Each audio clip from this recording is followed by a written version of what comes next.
বাংলা সাহিত্যের রোমাঞ্চকর কিছু গল্প দিয়ে সাজানো বং এভরিথিংয়ের আজকের প্রতিবেদন বুদ্ধদেব বসুর লেখা দিন দুপুরে, কণ্ঠে অর্পিতা। হাজরা রোডের মোড়ে ট্রামের জন্য দাঁড়িয়ে আছি। বেলা দুপুর, বালিগঞ্জের ট্রাম আর আসে না। এদিকে ভাদ্র মাসের রোদ্দুর পিঠে চড়চড় করে ফুটছে আলপিনের মতো। ওই এতক্ষণে কালীঘাটের পুল থেকে আস্তে আস্তে নামতে দেখা যাচ্ছে শ্রীযুক্ত ট্রামবাবুকে। এমন সময় রাস্তা পার হয়ে ছোট্ট একটি মেয়ে আমার কাছে এসে দাঁড়ালো, বলল, আপনি কি ডাক্তার? আমাদের গল্পগুলো যদি আপনাদের ভালো লেগে থাকে তাহলে আপনারা চ্যানেলটাকে সাবস্ক্রাইব করে আমাদের সঙ্গে থাকুন। ভাবতেই পারিনি মেয়েটা আমাকে কিছু বলছে, তাই কথাটা শুনেও গ্রাহ্য করলুম না। কিন্তু পর মুহূর্তেই মেয়েটি সোজা আমারই মুখের দিকে তাকিয়ে বললে, দেখুন, আপনি কি ডাক্তার? আপনাকে বলছি। আমি খুব অবাক হলুম, একটু খুশিও বটে। আমি বললাম, কি করে বুঝলে? মেয়েটি বলছে, ওই যে আপনার পকেটে বুক দেখার যন্ত্র। দেখুন, আমার মা না বড় অসুস্থ, আপনি কি একবার একটু দেখতে যাবেন? মেয়েটি এমনভাবে কথাটা বলল যেন এটা মোটেও অদ্ভুত কি অসাধারণ কিছু নয়। আমি তো কি বলবো ভেবেই পাচ্ছি না। এদিকে ট্রাম এসে গেছে। একটা ট্রাম ফসকালে এই দারুণ রোদ্দুরে আবার হয়তো 15 মিনিট দাঁড়িয়ে থাকতে হবে। মেয়েটি ভাঙা ভাঙা গলায় কাতরভাবে আবার বললে, ও ডাক্তারবাবু, চলুন না, যাবেন আমার মাকে দেখতে। ওসব কথায় কান্না দিয়ে ট্রামে উঠে পড়ায় বুদ্ধিমানের কাজ মনে হলো, কিন্তু কেমন দোটানায় পড়ে গেলাম। পা বাড়াতেই পারলাম না।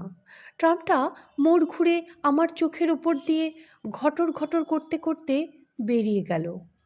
আমি বললাম, কোথায় তোমার বাড়ি? মেয়েটি বলল, ডাক্তারবাবু, এই তো চিতলায়, কাছেই। তা কি হয়েছে তোমার মায়ের? মেয়েটি কেমন বিবর্ণ মুখ করে বলল, তা তো জানি নে, তবে বড় অসুখ। আমি বললাম, কতদিন অসুখে আছে? সে বললে, অনেক দিন। ডাক্তারবাবু, আপনি যাবেন তো? মেয়েটির ম্লান মুখের দিকে তাকিয়ে আমার যেন কেমন মায়া হলো। ভাবলুম, যাই না, দেখেই আসি ব্যাপারটা। ডাক্তারবাবু, আপনাকে তো টাকা দিতে পারবো না। মেয়েটি আরও কি যেন বলতে গেল ঢোক গিলে, আবার থেমে গেল। মেয়েটির বিবর্ণ মুখের দিকে তাকালে মনে হয় কি যেন একটা ছিল। আমি বললাম, থাক থাক, ও কথা বাদ দাও, চলো, কোথায় তোমার বাড়ি, যাওয়া যাক। আসলে আমি নূতন পাশ করেছি।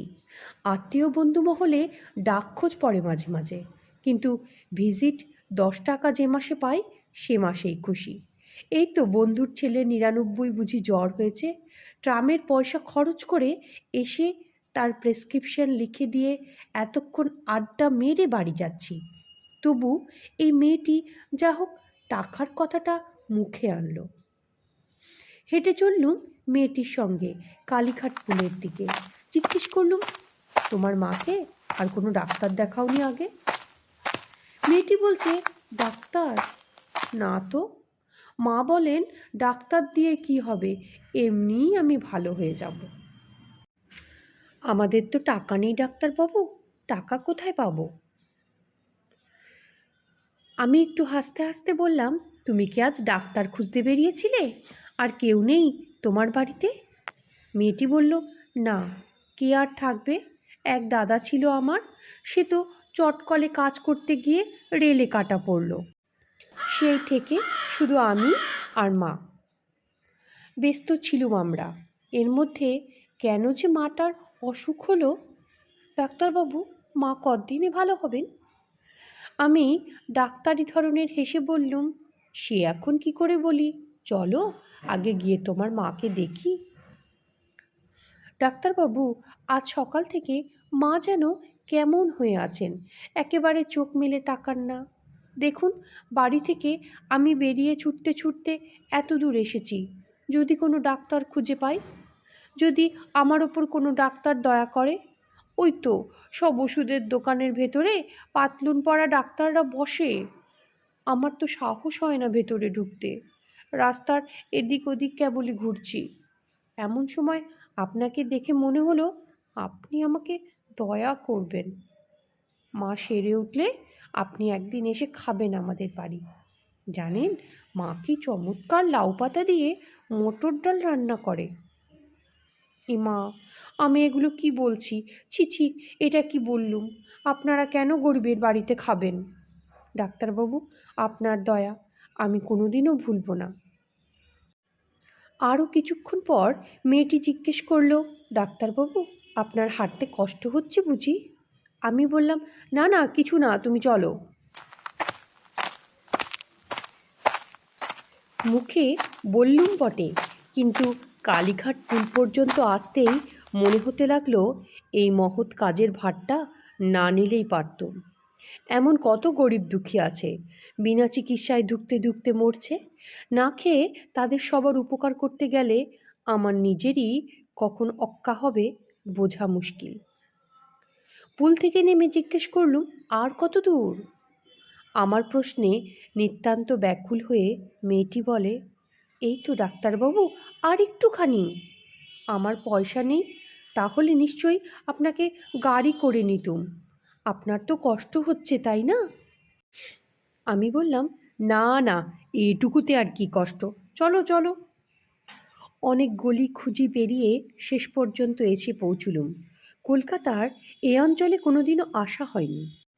সত্য কথা বলতে এটা ঠিক কলকাতাও নয়, একেবারে পাড়াগা। পুকুর, বন জঙ্গল, কিছু পাকা বাড়ি, কিছু খড়ের ঘর। একটা অতি শীর্ণ শ্যাওলা ধরা, চুনবালি খসে পড়া একতলা পাকা বাড়ির সামনে মেয়েটি এসে বলল, এই তো ডাক্তারবাবু, এসে গেছি। ভেতরে ঢুকে দেখি মেঝের ওপর মলিন বিছানায় একজন স্ত্রীলোক নিঃসাড় হয়ে শুয়ে আছে। চোখ তার আধ বোজা, খানিক পর পর নিঃশ্বাস পড়ছে জোরে জোরে। মেয়েটি তার কানের কাছে মুখ নিয়ে ডাকলো, মা, ও মা, মা। কিন্তু কোনো জবাব এলো না। মা, তোমার জন্য ডাক্তার এনেছি, চেয়ে দেখো। মা, এই ডাক্তারবাবুই তোমাকে ভালো করবে, দেখো। চোখ দুটো একবার পলকের জন্য খুলেই আবার বুজে এলো। একখানা হাত বুঝি একটু উঠবার চেষ্টা করলো, অস্ফুট একটু আওয়াজ হয়তো বেরোলো গলা দিয়ে। মেয়েটি বলল, ডাক্তারবাবু, ভালো করে দেখুন না, মাকে আজই ভালো করে দিন। কিছু দেখবার ছিল না, আর একটু পরেই নাভিশ্বাস শুরু হবে। তবু আমরা সব সময় একবার চেষ্টা করে থাকি। তাড়াতাড়ি বললুম, তুমি একটু বসো, আমি আসছি। মেয়েটি বলল, ডাক্তারবাবু, আপনি আবার আসবেন তো? আমার মা ভালো হবে তো? আমি বললাম, এক্ষুনি আসছি, ওষুধ লাগবে তোমার মায়ের, বলেই বেরিয়ে গেলুম। ফেরবার সময় রাস্তাটা বোধহয় গোলমাল হলো।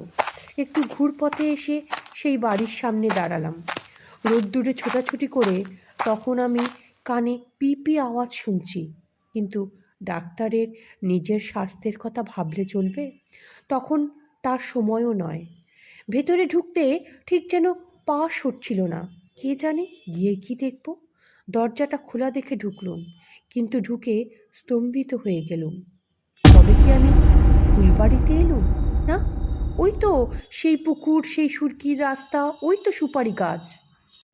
ঘণ্টাখানেক আগে এই ঘরটাতেই তো এসেছিলুম মেয়েটির সঙ্গে। কিন্তু মেয়েটি কোথায়? আর তার ওই মুমূর্ষু মা গেল কোথায়? ঘরে জিনিসপত্র অবশ্য খুব কমই ছিল, কিন্তু যে কটা ছিল সে কটাই বা কোথায়?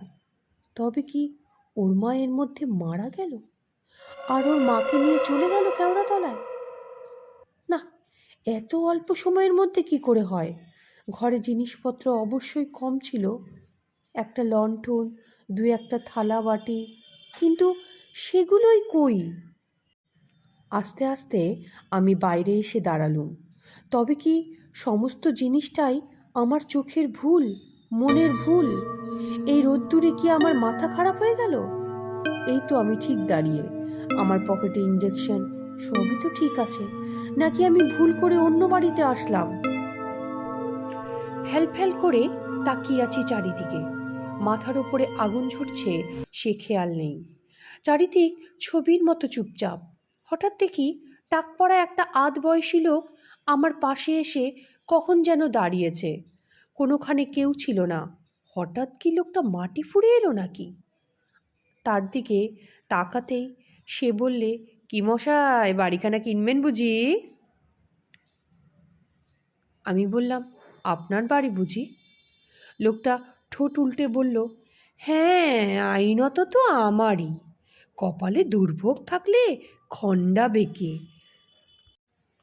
কোথাকার এক বিধবা পিসি, জন্মে দুবার চোখে দেখিনি মশাই। সংসারে কেউ কোনোখানে নেই। আইনের প্যাচে ঘুরতে ঘুরতে বাড়িখানায় এসে পড়ল আমারই ঘাড়ে।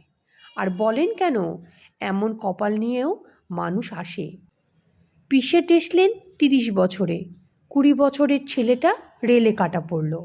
পিসি যখন স্বর্গে গেলেন ভাবলুম ভালোই হলো, একটা মেয়ে ছিল। হঠাৎ থেমে গিয়ে অন্যরকম সুরে লোকটা বলল, ওসব লোকের কথায় কান দেবেন না মশাই, একদম বাজে কথা। আমি কথা বলার জন্য হাঁ করলুম, কিন্তু আমার গলা দিয়ে আওয়াজ বেরোবার আগেই লোকটা বলে চলল, ওই তো 1 ফোঁটা 12 বছরের মেয়ে। তা মাটা যেদিন অক্কা গেল, পরদিন দিব্যি কড়ি খাট থেকে ঝুলে পড়ল। একখানা শাড়ি ছিল পরনে, সেটা দিয়েই কর্ম সারল। কি ডেপো মেয়ে ভাবুন তো মশাই। থাকলে কি আমরা বিয়ে টিয়ে দিতুম না? বাড়িখানা ছিল 3 পুরুষের, একরকম চলে যেত। তার লোকে যা বলে সব বাজে কথা মশাই। হ্যাঁ, ভূত না হাতি। আপনি তো এডুকেটেড লোক মশাই, আপনিই বলুন, এসব কথায় কি কান দিতে আছে? নিতে চান তো বাড়িটা? খুব সস্তায় ছাড়তে পারি, সব শুদ্ধ 500 টাকা। আচ্ছা, হরে ধরে 400ই দেবেন, যান। কি হলো, পছন্দ তো? জলের দরে পাচ্ছেন, জমিটুকু তো রইল, পরে ইচ্ছে মতো বাড়ি করে নেবেন। আমি অতি ক্ষীণ স্বরে বললুম, কদিন আগে হয়েছিল এসব ঘটনা? লোকটি বলল, কোনটা? ওই পিসির কথা বলছেন তো? তা বছর 2 হবে। পিসির জন্য কোনো ভাবনা ছিল না মশাই।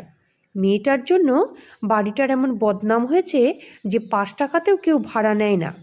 এদিকে ট্যাক্সও গুনতে গুনতে আমার তো হয়রানি। কি বিপদে পড়েছি, গিলতেও পারিনি, উগরাতেও পারিনি। আমি গরিব মানুষ, আমার উপরেও জুলুম কেন? থাকি কাছড়াপাড়ায়, রোজ রোজ কি এসে তদ্দিত করা সম্ভব? আপনি নিন না বাড়িটা কিনে। আচ্ছা, কি দেবেন আপনি বলুন, বলুন না, যে দাম হবে সেটা ঠিক মধ্যস্থতা করা যাবে। চলুন আলোচনা করি গিয়ে। আমার কান মাথা সব শুনে কেমন ভো ভো করতে লাগলো। চোখের সামনে সমস্ত জিনিস আবছা হতে লাগলো।